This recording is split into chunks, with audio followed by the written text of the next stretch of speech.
I'll just give an introduction to Mr. Prasant Saha. He's an entrepreneur, digital strategist, and educational consultant, and in technology and process specialist. So, Mr. Saha is an entrepreneur and organization strategist with over 30 years of industry experience in core engineering, and IT consultancy services in global markets. As an electrical and electronics engineering with a post graduation in management, he has worked with leading engineering companies like L&T, ABB, TCS, driving business growth and customer relationship in different parts of the world. With a deep passion of the insight, exploration, and ideation, Prashant has driven professional experience with successful translational journey in global leadership role, connecting and engaging at CXO levels, strategic engagements and relationship, go-to-market strategies, and business expansions. He has traveled widely, presented papers, spoken at leading conferences and events. He hails from Kolkata and based out of London. So, sir, I'll share. I will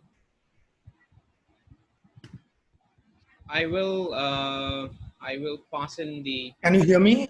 Am I audible? Yes, sir. So thank you, sir. Thank you so much for like being with us today, presenting, and it's all yours, sir. Please continue. Hi, good afternoon, everyone. Am I audible? You're audible, sir. Perfectly audible. Your screen is visible. Please continue.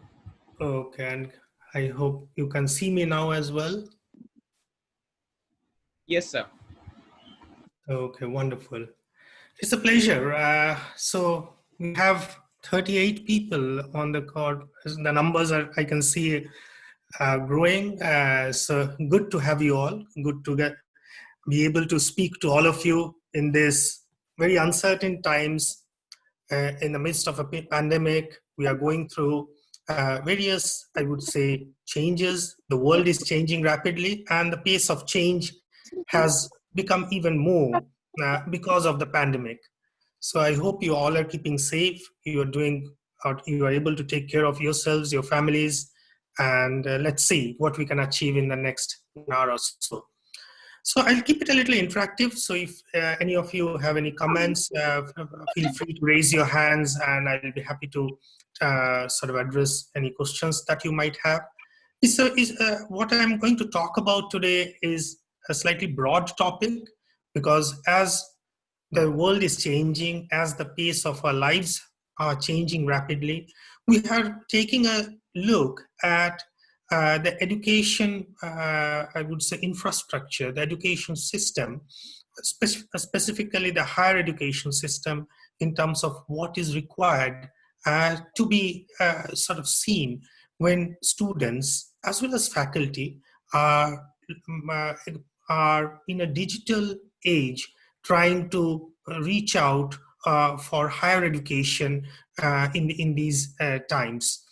So let's get to the point by looking at some of the core sort of aspects in terms of what is available today as part of the Indian education system, the infrastructure, if I may say so, as well as what is the sort of global, so-called, our understanding of the global environment, and what should be the go for, or way to go in terms of the approaching, I would say, the environment, in terms of where there might be additional constraints in terms of student and faculty movement between one country to another country, between digital platforms taking priority over the erstwhile sort of systems of education.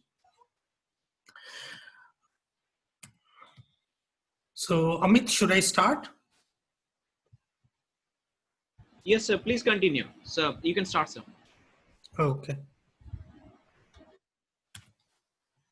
I'm just seeing my screens should progress. So I'll start with a quote by Martin Luther King, because he said that the function of education is to teach one to think intensively and to think critically. Intelligence plus character. That is the goal of true education.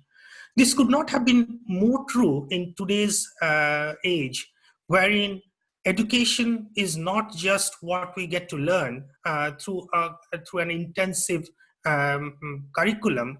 Whatever we are studying, it could be the science subjects, it could be the art subject, it could be humanities, and so on. But when we look at universities, when we look at courses, at least in the global arena, it focuses on the overall sort of development of an understanding in the field of what students are looking to study and what they achieve as final outcomes as part of the curriculum. As students of the digital era, what do you expect from university education?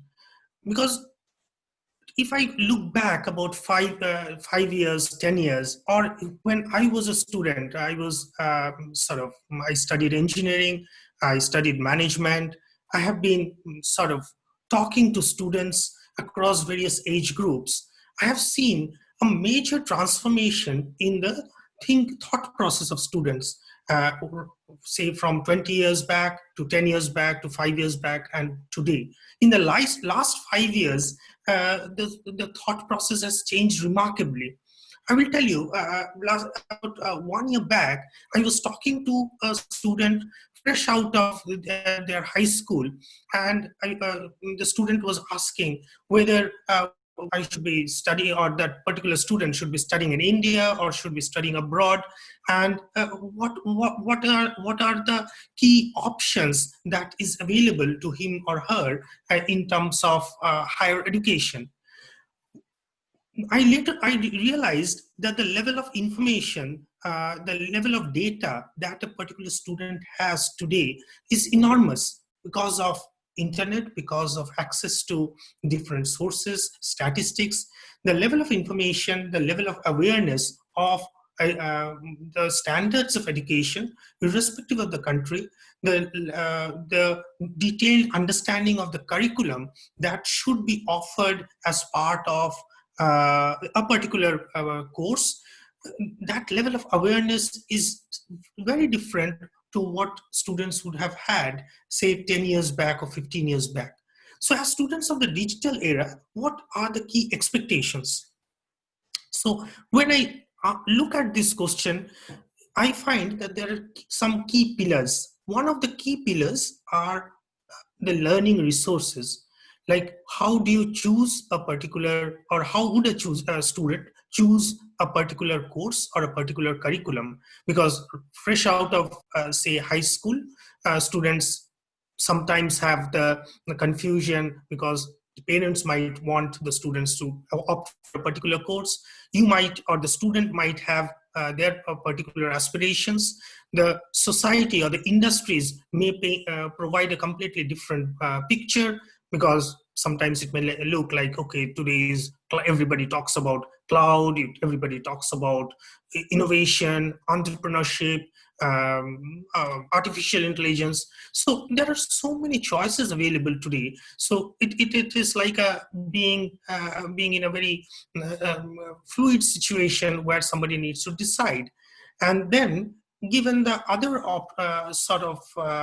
confusions in terms of the logistics, in terms of the cost, how and where a particular good college is, these are, I feel, and based on my understanding, what I've seen and studied in terms of my interaction with the different institutions, I find that these are the key, I would say, considerations. One is the faculty, the library and the reference resources, the IT resources, and the university infrastructure.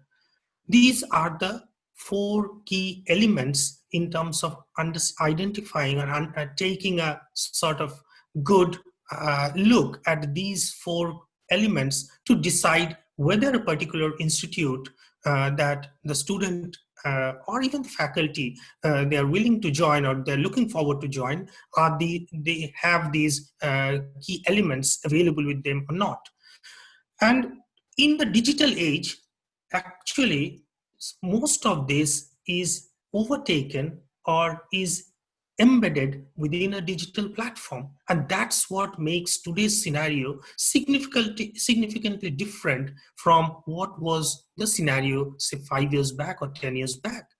Most of the library and reference sources are no longer in physical book form, they are in the digital form. IT resources, again, part of a digital platform. We are talking about collaboration tools, we are talking about digital knowledge management methods, we are talking about part of the content that the faculty has to offer is in the digital form. Again, the university infrastructure, the collaboration methodologies among the students and among the faculty, and between the faculty and the students, is also managed through the digital platform. Even as a faculty, because I know some of the participants today in the call are professors, you must have realized that a lot of the content that you were using is, say, 5 years, 10 years back, today has moved on to the digital platform. So they have to be part of the sort of knowledge management portal or the system that is then shared with the students. And this trend is going to get even stronger as we move forward. So these are some of the key elements. And what do we see? In terms of the statistics, we see that the percentage of students, in fact, I'm referring to a particular statistics published formally by one of the key UK-based research organizations. And these numbers, though I have picked up this graph from 2017, it was published in actually 2019. A huge majority of the students believed that to decide on a particular course or to decide on a particular university, they would overwhelmingly look at the digital content in terms of and the amount of importance that they would give to these four key elements is significantly high. As you can see, almost close to 90% of the students believe that these are some of the key elements. And I'm sure that these figures are not going to be much different even in India. Similarly, the quality of teaching is another key pillar in terms of deciding which institute a student would opt for in terms of their particular course or the curriculum. Within the quality of teaching, these are the key elements: qualification and reputation of the institute, as well as the faculty, because in the UK, there are a number of institutes which are actually produced several Nobel laureates. There are multiple research papers that are getting published in international journals. There are several citations being received by these universities. Similarly, the content in terms of that is used by the faculty and the institute to deliver those courses. The feedback and the evaluation is very important. And there is, I think, even in Indian universities, when I'm speaking to several of them, there is a lot of, I would say, transparency, lot of new regulations that are being implemented to ensure a free and fair feedback and evaluation system within those universities. The industry engagement is again very important, irrespective of the course or curriculum, and that plays a key role in terms of ensuring employability of the students. And the student engagement, that's what finally makes a difference in terms of the overall development and learning of the student. Again, within this, if you see, most of these elements are embedded within the digital platform in today's digital age. I think you all agree that most of it, except for a little bit of sort of the faculty reputation and the specific skills of the faculty or the industry engagement part of it, everything else is within a digital platform, and that makes a huge difference on the recognition, on the performance and the delivery of the institute, and how they are able to manage the whole process. Otherwise, it's going to be very difficult, and universities are going to be left behind unless they have this, I would say, a fully mature and developed digital platform. And I'll come to that. I'll give you more examples in terms of how institutes and universities are actively investing, are actively looking at these aspects to ensure that they are able to come to a global at a global par in terms of their ability to deliver and on these key parameters. Again, taking a look at the statistics in terms of what the UK, I would say, students are feeling. The Research Institute reached out to the huge number of, I think the sample size of students they used was close to 100,000. They found that a huge number of students felt that these were the key parameters based on which they would select and opt for a particular course or a curriculum. And I think most of you will agree that these numbers or these sort of percentages are not going to significantly vary even in the context of India, right?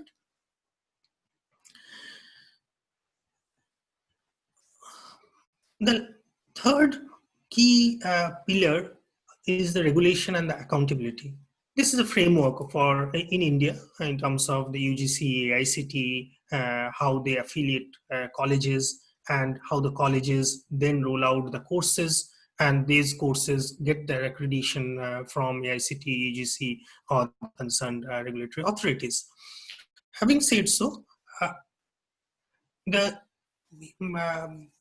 key, I would say, in fact, in 2018, the Human Resource Division of the Indian government, they looked at how the industry is moving in terms of online education, because they realized that in the digital age, the time has come that when a large number of students would opt for online education, but definitely online education cannot replace the importance and the relevance of university-based accredited courses. So they have to find a way of trying to bring the online education in limelight and in trying to give certain recognition to certain online educations that might be used. I'll come to this point a little later in my presentation, wherein online education is also becoming part of the mainstream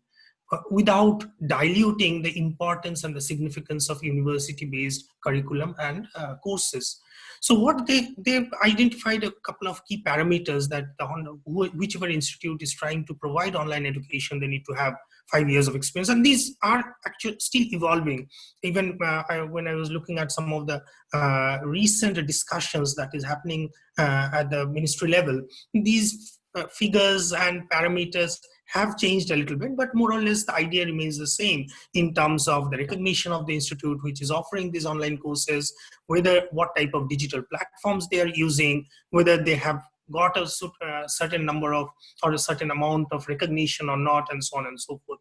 So having said so, it is very important to understand the relevance and the way the online educations have to sort of play their role along with the mainstream education. So recently when I was talking to some of the universities, they said that going forward, and mostly because of the developments due to the pandemic, it has been agreed at a ministry level that students would be allowed to take certain online courses and get a credit transfer as part of the regular courses, which is a very good, I would say, very good step forward in terms of bringing online education to the mainstream. But to what extent?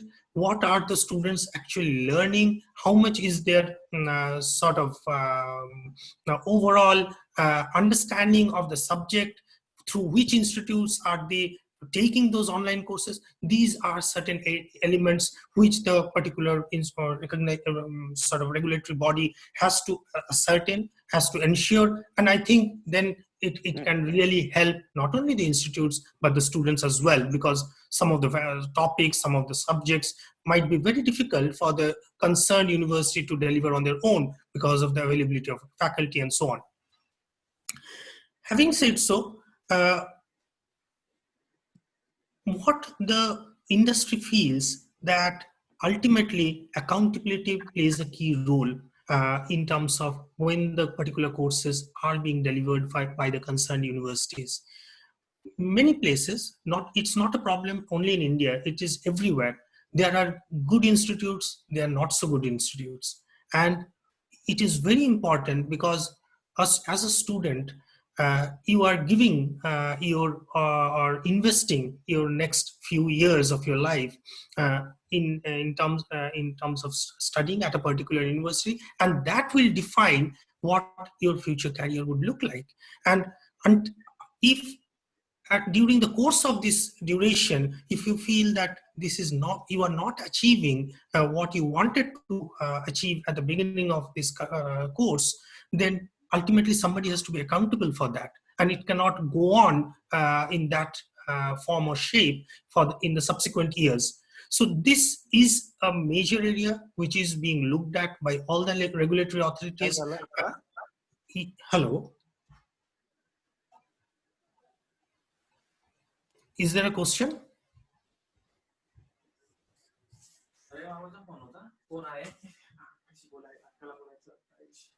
Amit, is there a question? Okay. Hi, I will go ahead. So what I was saying, that in terms of accountability, I think even UGC, AICTE, the concerned universities are taking a number of steps in terms of ensuring or ascertaining the accountability towards the delivery of the courses and the quality of the courses that are being sort of delivered.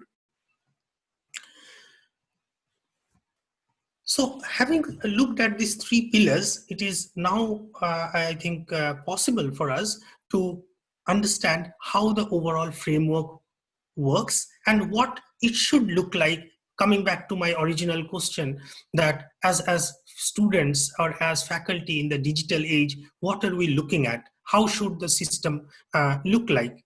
So we have already seen that learning resources and the university infrastructure plays a dominant role. Along with that, the quality and the delivery of teaching is another very important aspect that needs to be fully understood and ascertained. Regulation and accountability are equally important in ensuring that as a sustainable model, this will be enforced so that students get what they aspire to achieve, and ultimately the goals, the larger goals of the society are met. And that these three key elements provide the student experience which actually makes the learning complete. Only academic learning or only knowing the particular subject in terms of the theory and the practical aspects is not the only goal. Getting a feel of the overall student experience makes the learning complete and ensures the student is able to face the industry and do well in his or her career. Having said so, we have not touched upon some of the softer skills. The institutes need to ensure that they are inculcating an atmosphere of love, diversity, acceptance, integrity, and respect as part of the overall curriculum. These are very important, and even as part of whatever course or curriculum a particular university is offering, there has to be elements of which focuses on this. There are some behavioral aspects, there are certain subjects or certain papers, focusing on integrity, focusing on sustainability, focusing on environment, which goes without saying that they are relevant, they are very, I would say, essential in the overall success of the individual when he or she goes out in the industry as part of his or her career.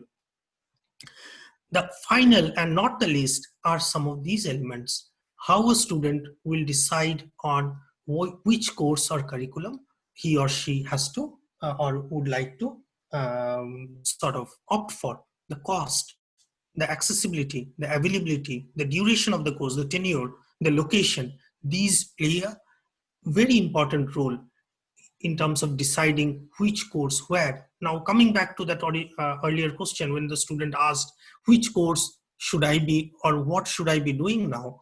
So while we talk about the quality of the university, yeah, we know that number one, number two, Oxford University, Cambridge University are are two of the leading universities in UK with one of the topmost ratings globally.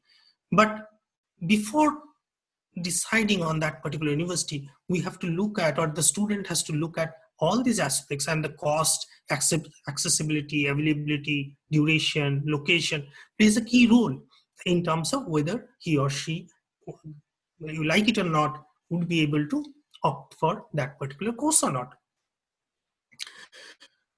Now, I'll keep it there. Look at the Indian higher education scenario. In 2018-19, there were 37.4 million students who enrolled for higher education in India. And out of that, I'll just share statistics. About close to 1 million students applied to or enrolled in private institutes. And there are just about another 1% of students who opted to study at overseas institutes like in the UK, US, Singapore, Japan, Australia, and so on. Some of these are all overall just about 200,000 or slightly more than that, 250,000 students enrolled. So if I take out that roughly 1.5 million, almost 99% or 98.5% students are studying in India in so-called government colleges or semi-government colleges, sort of independent colleges. That's the scenario today. And we have to, and I leave this question open because you all are from the education sector. You know some of the constraints, some of the challenges, some of the sort of bottlenecks that the institutes in India are going through in terms of delivering or providing quality education to the students, specifically at an undergraduate and postgraduate level. So this is the graph, and this is growing, and it is believed that at this rate of growth, and particularly given the pandemic, it is believed that by end of next year in 2021, the rate of growth will be even larger in India. So India would need larger number of institutes delivering niche career-oriented courses to the students. So this number was, this 32% that you see was provided by the ministry a couple of months back, even before the pandemic, but now it is believed that this percentage will grow at a more rapid rate because of the large number of Indians who have returned back to India from overseas countries, more number of students opting to study in India itself rather than traveling abroad. So the enrollment in Indian institutes is going to go up significantly. Now, this is a very interesting topic, the charm of overseas education. It is a sort of dream for many students in India to study abroad, that yes, given an opportunity, given the right resources, they would like to study abroad. And no doubt, it's definitely a point to be considered because of the global ratings, because of the charm that studying in an overseas location has to offer. In the last year, 37,500 students traveled from India to the UK for higher studies. If I look at global numbers, this was more than 130 or 140,000 students if I combine US, Canada, UK, and some of the European institutes. So this is what the numbers are looking like. But is it all, how much of this is actually true? True in the sense, in terms of overall achievement, in terms of attaining some of the pillars that we talked about in the previous slides, how much of that is actually being achieved? So let's try to understand this. Of course, when students are coming for abroad for higher studies, their main top subjects that they're studying are computer science, business, finance, engineering, biosciences. These are the popular subjects. It's not that, because there are some reasons. Getting admission to some of the recognized institutes in India is, I would say, difficult. Not every student can aspire to get enrollment in the IITs or the IIMs or the ISBs. The competition is too much, too high, and sometimes the feeling is that probably trying to get enrolled in overseas would be a little easier if there are sufficient resources are available, mainly in terms of the monetary resources. And let's get some of the facts right. What is the understanding? Is that a myth or is that a reality? Cost of study in the UK. I'll just give some example. How much does it take to study in the UK, both for an undergraduate course and an postgraduate course? In the UK, generally an undergraduate course is for 3 years, a postgraduate course is for 1 year. That's a big charm, because in India, to do a master's, I think you have to spend 2 years, sometimes 3 years, I don't know. But in the UK, mostly, most of the postgraduate courses are 1 year courses. And undergraduate in India, like an engineering, could be 3 years in the UK, whereas in India, generally it is 4 years. But in the UK, it could be 4 years if you include 1 year of industry work experience and so on. But let's take a look at the cost. Average tuition fee for overseas students is 20 lakhs per year.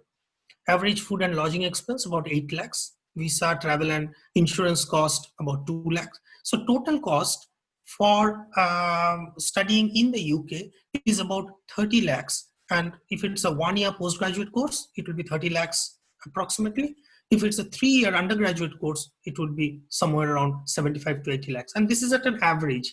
If I look at some of the more premium colleges like Imperial College, like the King's College, the University of Warwick, Cambridge, Oxford, these figures would be significantly higher because the tuition fees for private students are higher. In the UK, there is a system that tuition fees for UK nationals and European Union nationals is different from students who come from other countries, namely India, China, and so on and so forth. So these costs that I'm saying are mentioned over here are for Indian students. So that gives you an idea in terms of what is the sort of cost of studying in the UK. Identifying the right universities, very important. I have met so many students who travel to UK or to the US just for the sake of it. If I look at the ranking, or if I ask the student to go a little deeper in terms of what is actually being offered as part of the course or the curriculum or the teaching rating, the research, the citations. These are parameters which are now available very easily. You can go to the web, look at some of these parameters and then decide.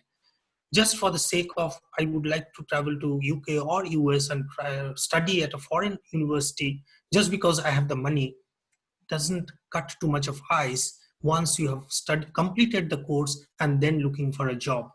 So this plays a very important role because there are so many Indian institutes who have much higher standards of teaching, much higher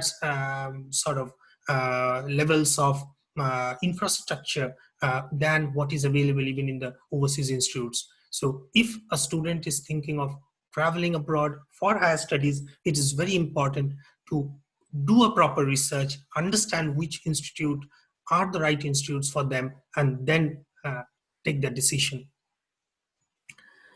Number three is employability options are limited with student visa. This is something which is a myth, or this is something which most of the students try to ignore.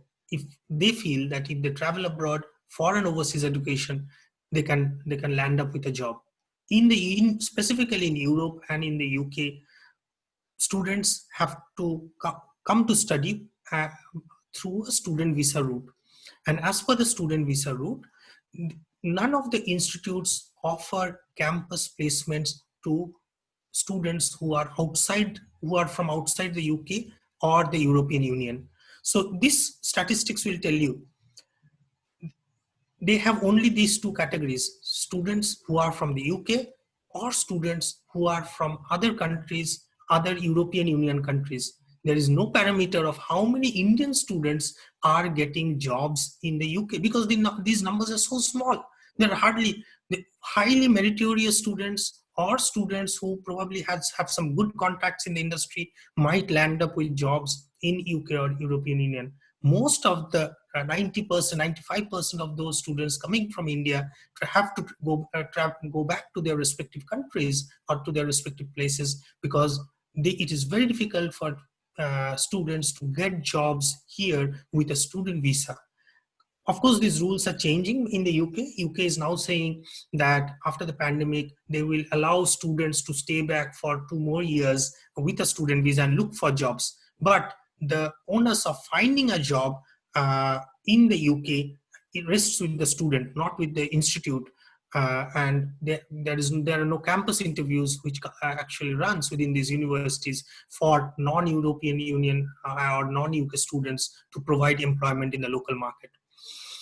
So this is a very important criteria which needs to be looked at before students just jump to the conclusion that traveling abroad would be the right choice for him or her.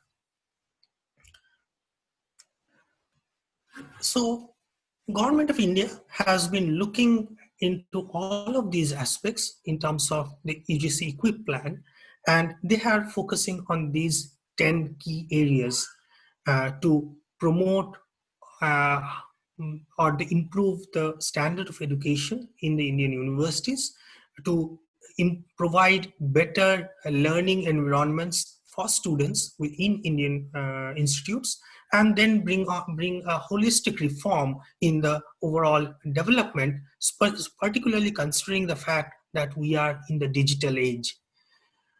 So in the digital age, things have changed. I have talked about earlier in terms of the key pillars of how the digital platforms are taking, I would say, the front seat, are taking the driver's seat in terms of bringing the different elements of holistic education under one umbrella. And this initiative runs are similar, which is being promoted actively by Government of India through the UGC Equip plan. So it's focusing on expanding the access. You are as a faculty, I know there are several of people who are in this call are from the faculty side. So I'm sure many of these specific highlighted words are ringing bells. The UGC Equip plan is focusing on excellence, governance, assessment, and all of these. The reason why I highlighted those particular terms is everything is related to a digital platform, and that's the core focus. That universities, institutes are supposed to invest on bringing these holistic reforms through adoption of necessary digital channels, through adoption of necessary digital resources, so that ultimately the students stand benefited. This is what the model is going to look like.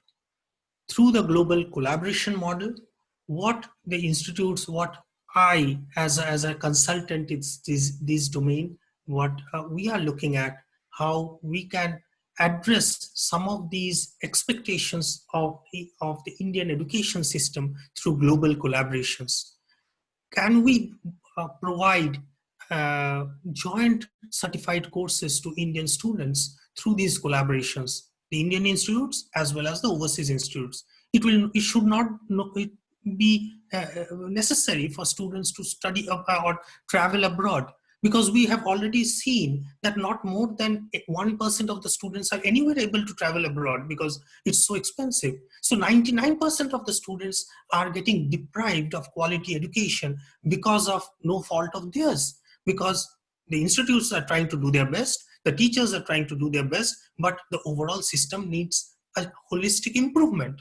So, and the best way of doing that is through global collaborations, because if we can offer joint certified courses through the Indian universities, so number one, it would be approved by UGC or AICTE, so the students stand to sort of receive a recognized accredited certification.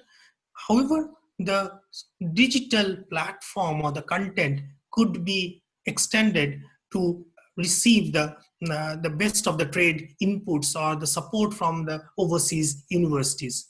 The hybrid model, use of digital channels, classroom-based lectures, labs, workshops, dual enrollment. We have talked about student experience, which some of the Indian institutes are striving to deliver, but there are bottlenecks, there are constraints.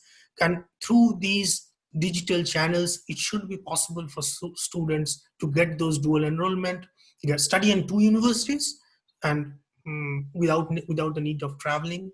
Higher employability, because anyway the overseas universities do not guarantee any employability, but the student is studying in India, is getting the Indian recognized and accredited certificate, so the employability is much better. And as well as most of the Indian universities today, in some way or shape, they are trying to ensure the employability of students through campus interviews and so on and so forth. So that continues.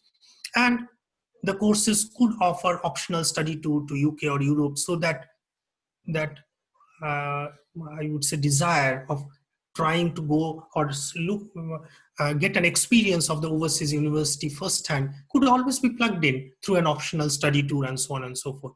So what are we looking at? We are looking at a niche courses, international curriculum, global faculty at an Indian price. So this is possible. It is not just a dream today. This is something which we are discussing with many universities, many institutes in India, and hopefully we'll get there. And ultimately, who would be the biggest, I would say, beneficiary? The students, because 99% of the students are not able to uh, realize or achieve or study in some of these courses or some of these curriculums, uh, but given the right opportunity, they would love to do that. So that's what we are all aiming for.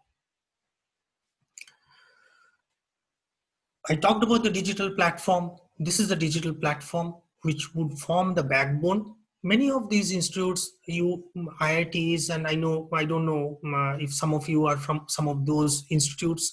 Uh, these institutes are investing actively in some of these digital channels, digital platforms to bring a holistic reform in the overall system. But ultimately, I think we are aiming for that, and hopefully through these global collaborations, we'll be able to bring a significant improvement in the coming days. So I'll stop here. What's the time? I think I've taken about 45 minutes. So any questions?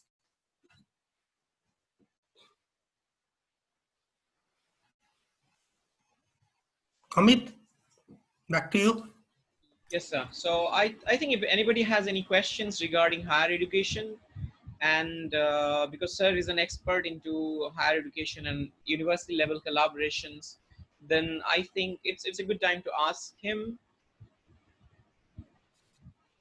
We'll give it a pause for a minute or so. Thank you so much, sir. So I mean, we very much appreciate this detailed analysis of the Indian and the UK educational spectrum, and we definitely understand that there is a huge scope for students to actually go out, and it is already happening. It's almost like twice the number we saw before. So more and more students are going to UK, and we definitely expect that in near future we will have more students from India going to UK and other countries. So we had speakers from Singapore today, and we have one speaker from UK also. So we understand that as like time proceeds, more and more universities will start collaborating abroad, and many of the students will be more intrigued by these ideas, and they will go on like venturing abroad. So thank you so much, sir. I'd like to take this opportunity to thank you personally for taking this call and spending this time with us. And on behalf of the whole organizing committee and our college principal, sir, and the department of head, Gautam, sir, I'd like to thank you again.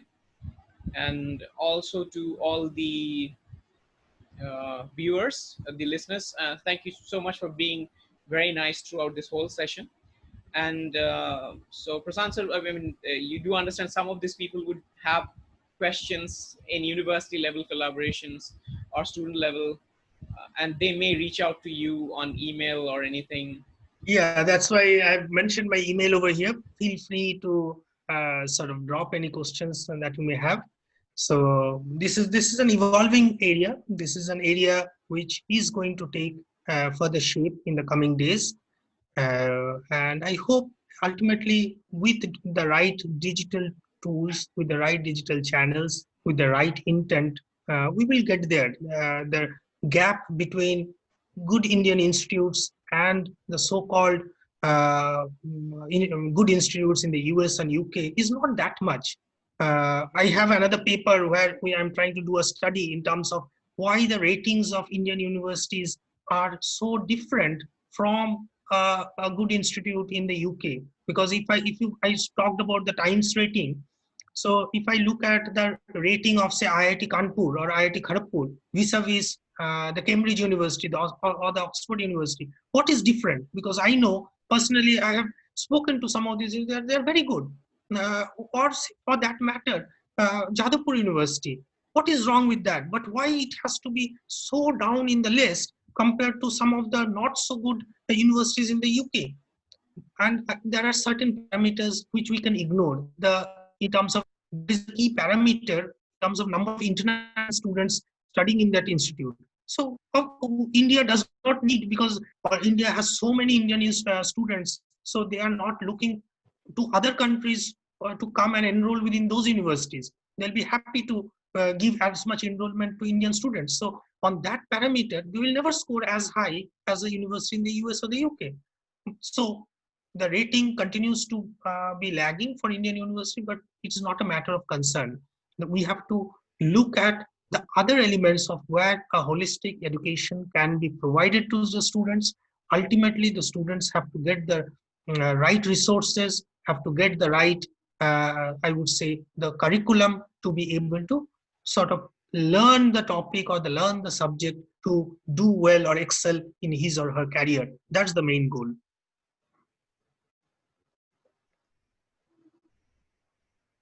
Yeah, so thank you so much, sir. So we look forward to having more collaborations with you, discussions in the near future.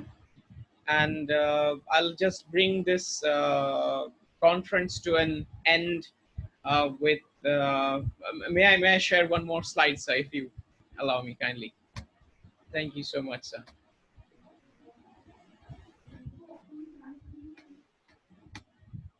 So I think we'll bring this session to a closer now, and because we had really wonderful speakers today from National University of Singapore, Dr. Jay Prakash, and from CERIS, and from National University of Singapore Department of Physics, we had Dr. Tanmay Basu also, and then we have from Arohan, we had the president and CEO, Mr. Prasant Saha, and I'd like to personally thank everyone from our principal sir on behalf of our whole organizing team and the BC College fraternity. I'd like to also thank my co-host, Dr. Sudipta Rai, we didn't have much I couldn't have managed this whole thing without Sudiptoda's help into this one. And of course our principal sir's encouragement into getting into like so much of collaborative activities that we are doing recently, and we look forward to having your support in international level so that we can continue um, this session, this conference, this workshop, so that more and more students and the faculties can reach out internationally and start collaborating with various universities in research in other aspects also. So thank you again, sir, and I'd like to thank all the viewers, and we look forward to seeing you soon again. And I'll close this session, and let's meet again. Thank you again. Thank you so much.